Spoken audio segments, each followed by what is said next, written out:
to our channel, Team AV. So every time we start, we're like inside the car and all like that. Whenever, anywhere else. So Next time today- we'll do next time inside the house. Okay, what's up for today? So we are gonna do a price Another range truck video. yard, Okay. truck yard tour or like trucks. Price range kind Yeah, of video. so we have a lot of people messaging. We and will give asking. you guys a price range for our trucks that's available now. And so you have an idea also if you are starting a truck business or something. You have an idea. So let's go, guys. Let's go. Let's go. Let's go. Let's go. This one, guys, is 6UZ 10-wheeler Wingvan and airbag. So the price normally is around Between 1.8 to 2.1, 2.2 like that. 1.8 To 2.1. 1.8 to 2.2 million. Depends on airbag, condition of the unit, condition of the engine, condition of the body. Maybe it's a different kind of body, steel flooring, a lot of variations. So Yeah, so depends on all of that. that's just the price range. So if they want to know the exact price, they have to. So if kung gusto nyong malaman yung presyo, just message us, guys. I will put our Facebook page here. It's different now, so just, you know, find it on Facebook. We might do a conversion and maintenance interview also today. Yeah. Because some of them want to be on our channel. Yeah, so what is this? This one's an F1, 6W F1, inline engine, MOLYE, original MOLYE. Normally these things they go up to 2.5. 2.5, yeah. 2.1. Yeah. So this one is 6WF1 inline, ISUZU GIGA, 10-wheeler also, and Wingvan as well. Yan. So how much? A lot of pricing sometimes it depends on these kind of things. Mm-hmm. So these are they call this tambucho, I think. I don't know. what No, they call tambucho is the exhaust. it. What is this one then? What do This you one know? is, I don't know, lock. I don't know, they call this something. So these ones, when it's steel, they rust. So these ones, when they're stainless steel, Yeah. sometimes when the So, sidings are check. stainless steel. Check out the condition. It's good. So this one, price range is from 2 to 2.5. 2 2 to 2.5. 2 million to 2.5 million. There are This one. inline 6WF1s that are under. So around from 1.7, 1.8, but the engine won't be inline. So who are the buyers normally buy this kind of People trucks? who load heavy, Load over heavy. 35 tons, Ah, 35-40 tons. yeah. So if kung nagpa-plan kayong mag-start ng business, guys, na more than 35 tons, this is the best truck for you. It's 6WF1 ISUZU GIGA. Yan siya.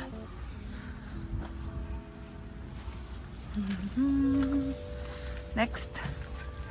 This one. This one's a closed van, ELF, ISUZU ELF. Closed Closed van. 14 feet. 14 feet. Yan. So, at this one, ready to pull out na to, guys. I think meron na tong buyer. But, ang price range of this, because This one's a bit ang daming heavy. nagtatanong kung magkano to and all. Price range is how much? No, this one mostly depends on the engine. So this particular one is 4H L1. The engine is computer box. There are 4H G1s. The price is higher. Starts from around 600, goes up to 900, 1 million. Depends on if they have a lifter at the back. So I think the Lazada has a requirement of having a lifter in the back. So, yung mga nasa Lazada, naghahanap sila ng may lifter and all. So, ang prices is from 600 to 900. Minsan 1 million pa. Depende kung meron ka pang gusto ipa-customize dyan. Yun. So, yan siya. Close one. Maraming bumibili nito because yung mga yan, Lazada, JNT, Shopee. Small roads. Yeah. So, and even vegetables. No, vegetables should be freezer Freezer van. one. Yeah, I would recommend the freezer one. Fuso. Super great. What is this? Is this tractor head? Ano, drop side. So this one is drop side. Yeah, 6M7. Hi, may tao sa loob. 6M70 drop side. So this is for what? Like, what use? Drop sides, mainly like, what do you call it? Fertilizer, something heavy. Something heavy also, Yeah, drop side. fertilizer, Drop rice. side means like you can drop the side. Yeah, you can drop the side and load quickly. Ah, okay. That's why it drops Okay, out. so how much is the price range for this one?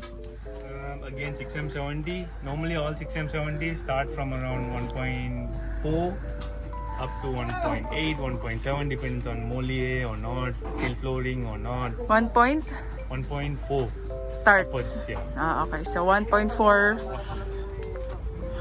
To 1.4 even to 2 million because 1.4 to 2 million. Because if there's a boom, there's a drop side that comes with a boom with the frame. That's almost 2.1, 2.2 with MOLYE. So that's expensive. Okay, so A lot of people use that to make upgrade it So, to triple axle. actually guys, yung mga prices, it depends sa pangangailangan nyo. Kung meron kayong gustong ipa-customize, meron kayong gustong ipadagdag, ganyan. Change yung tires, yan. So, it will all depends on that. It will add up. That's why we're just giving you price range. Hello. Hello. Nasa vlog ka na. Mag-hi ka sa pamilya mo. So, So another high in demand unit, this one. 12-wheeler, 6WF1 inline, custom cabin. look at that. Chrome. Lots of chrome.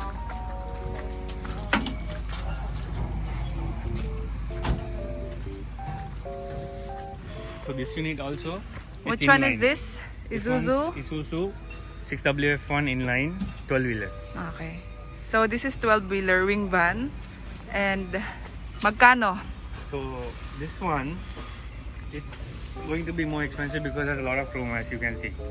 These are original chrome from Japan, and in the sidings also stainless steel chrome again, and it's custom cabin. So these would be more expensive, going up to maybe 2.5, 2.6, 2.7 like that, even though it's a 12-wheeler.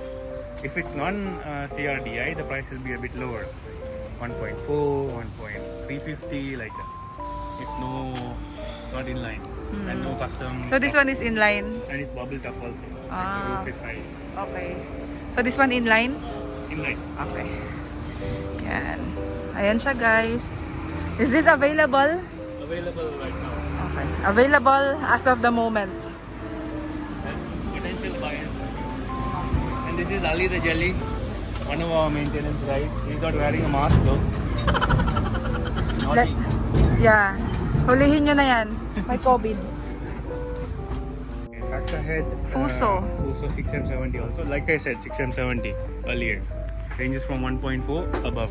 1.4 above. So tractor head also depends on if it's manual transmission. Look at that, guys. Automatic transmission. Normally the price of the tractor heads vary depending on the transmission and then the number of wheels at the back. So, tractor head, sa mga hindi nakakaalam, ito yung mga humihila ng mga container and all. Yan siya. These are high in demand. They sell before they even come. So these ones are actually sold already. Yeah. So, that next one is a Dump truck. 12 PD. 10 PE. 10 PE. 10 PE high side. 10 PE high side. Yes. 10 PE. High side. ISUZU GIGA. Suzuki. Dump truck. High side. Naka-high side na siya. So, how much if it's high side? Above 2 million. Above 2 million. If low side, low, normal dump, 1.8 to 2. 1.8 to 2. Ah, okay. Again depends on the chassis, the engine, Yeah. on the condition, because they're all surplus units, so Ayan na naman si Ali. clean. Ali the Jelly. His nickname is Ali the Jelly. Hi guys, we're back. So ayan, yun yung mga price range ng mga normally na binibili sa amin, and mostly naman is Wingvan, ganyan. Depende sa needs ni buyer. Sometimes you can order from us. There's one truck though that's in between the 10-wheeler and the Elf. We didn't show that. What is that? It's called forward, but we can say okay, so it's 6-wheeler forward. I don't have any to show right now. We'll just show a 6-wheeler. picture here. Yeah, a picture here. So 6-wheeler forward, forward max. It's forward max now. They normally distinguish it with the number of wiper blades. So if there are 3 wiper blades, it's big. If it's 2 wiper blades, it's narrow. Narrow. So that's in between the 10-wheeler big trucks and the Elf.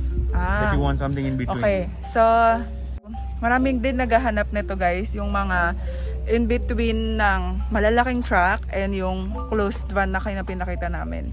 And yung forward, which is like 6-wheeler. 6-wheeler. 6 to 8. Ganon, di ba? 6 to 8. 8 wala, I think normally it's 6-wheeler with 8 studs basically. Okay. So 8 studs means the number of holes in the rim. So 6-wheeler, yun siya. Medyo malaki, but you should not load yung sobrang heavy. Yeah. So it should be like yung medyo magaan-gaan lang kung if ever mga boxes pero not so heavy, ganyan. Balikbayan boxes also, okay. Yan. So marami din naghahanap noon, forward ang tawag doon, and ang price range is from 900 to 1.2. We sold one for 1.350 because it's a custom similar like this. okay. So, it 1 again, million 900 to 900 above.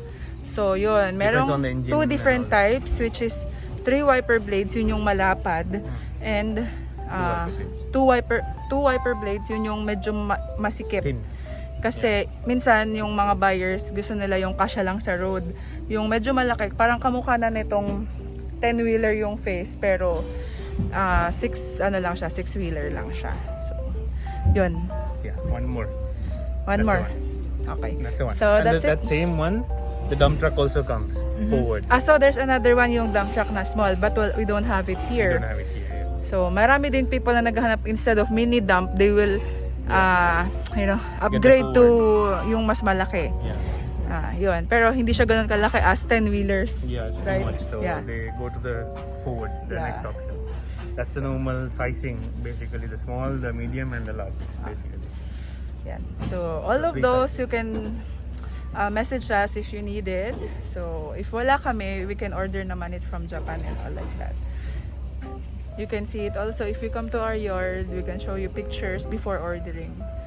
So Basically, we can show them the options and then they can select the unit and we can bid and buy it for them. We have that opportunity. yeah. Unlike like you have to buy the existing units, right? Yeah, and here guys, makikita nyo lahat ng trucks is still as is. Yan. Yeah. So kung paano namin siya nakuha sa Japan, ganyan nyo rin siya makikita. And then, kung gusto nyong pabago and all like that, pwede naman change yung color. Kung gusto mong change yung tires, change yung whatever, kung ano man gusto nyo i-change. Tires, always there'll be a charge though. Normally the tires are asses. None of the yards they'll change the tires for you. Yeah. Unless it's a specific deal that you come up with when you negotiate. But normally the tires are asses. Yeah. So normally, yung mga buyers din sometimes gusto nila fully recon na, so medyo pogi pag lumabas ang truck. Yan. So yun. That's it for today. That's it for today. Is there anything else you want to add? Muba at the back. Muba the Great. Muba the So we have three maintenance boys. Ali the Jelly. Wala si Ali. Ano? Huh? Muba the Great. Muba the Great. Muba the Great. Rafi the Tulfo. We have Rafi Tulfo here. Rafi the Tulfo. Rafi the Tulfo. The Tulfo. Rafi the Tulfo. Ali the Jelly and Muba the Great. Okay. The two are here, but the other one is not here. Rafi the Tulfo is missing. I don't know. Okay. So that's it guys. Thank you You're for watching. watching. Don't forget to like, share, and subscribe. Bye!